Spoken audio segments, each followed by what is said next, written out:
everybody, it's November 3rd, 2020. It is election day, so if you haven't had a chance to cast your vote, go to your local polling location, and please do that. It is very important that everybody casts their vote. If they can, they need to do it. I just got done casting mine about half an hour ago, and feel good about it. That being said, I am going to do something a little different, and I normally don't share the things I write with people, but I mean, maybe it's time for me to get out of my comfort zone a little bit. So this might leave you guys with a few thoughts, something to chew on while you're in line, waiting to cast those votes. Maybe not, maybe though.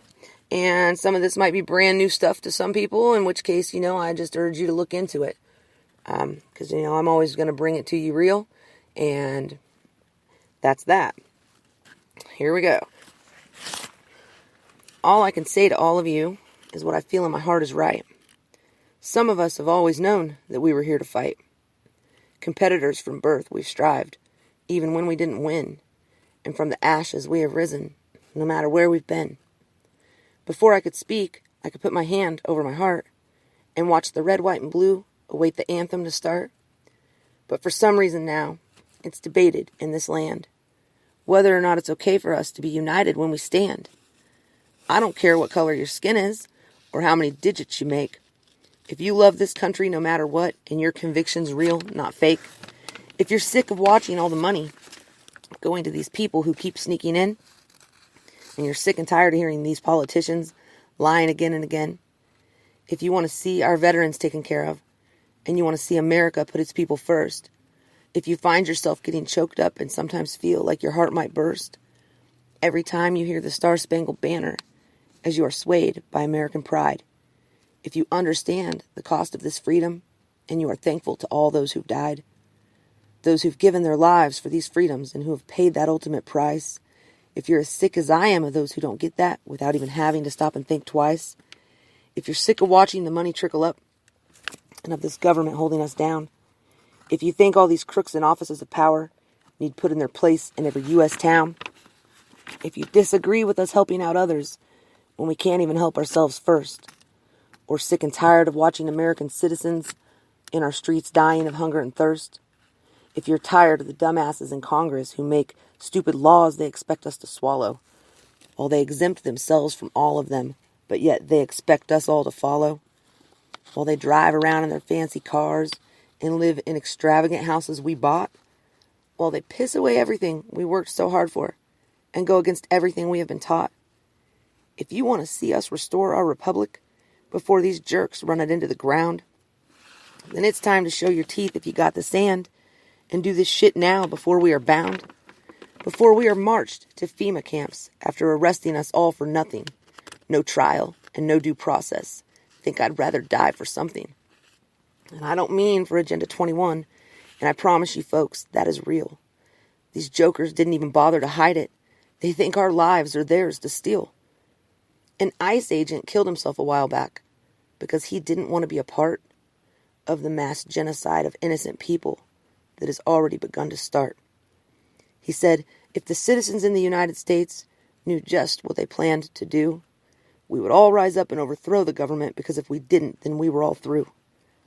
It isn't like we have a choice, unless you want to die in the cruelest ways.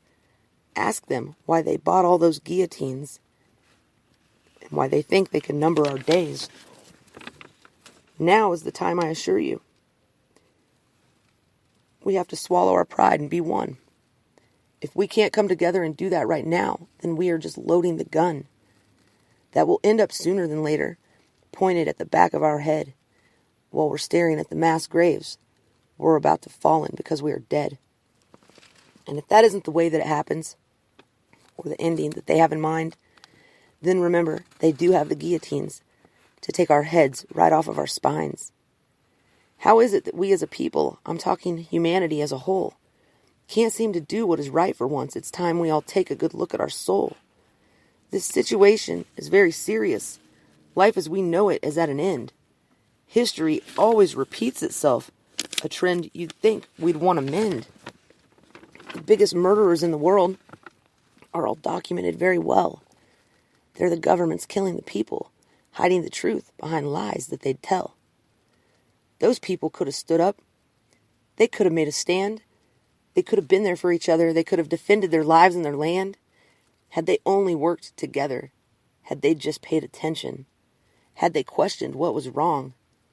Had they just been the retention. Now it's ended up at that time again. We're at that fork in the road. You guys want to die on your knees? Or y'all want to lock and load? They basically crashed our economy, and now they will start to starve us out. People will start disappearing for sounding the alarm, so it's time to shout. Massive military movements are happening right in front of our faces. The WHO wants to take away your family members to many unknown spots and places. If you've contracted the virus, tested positive for COVID-19, once you've got it, you've got it. So what's the point of any vaccine? Antibodies aren't going to save you. It's an agenda, so it's time to get real. We need to work together, regardless of what we believe or we feel. It's just better to be safe than sorry. I'm sure we all want to keep our head. Why trust these criminals with your children's lives after all the lies that we've been fed? This is the last few moments before they come to get our guns. After that, it's over. After that, nobody runs. So my plea to everyone who sees or hears this, to let me be their voice of reason. The Bible tells us clearly that there's a time for every season. There's a time to spread the sugar. But now we all got to be the salt that puts an end to this madness. With brute force, make it halt. Just go look up all the innocents killed, murdered in cold blood by ruthless governments once they were disarmed. You think they had regrets when they fell with a thud?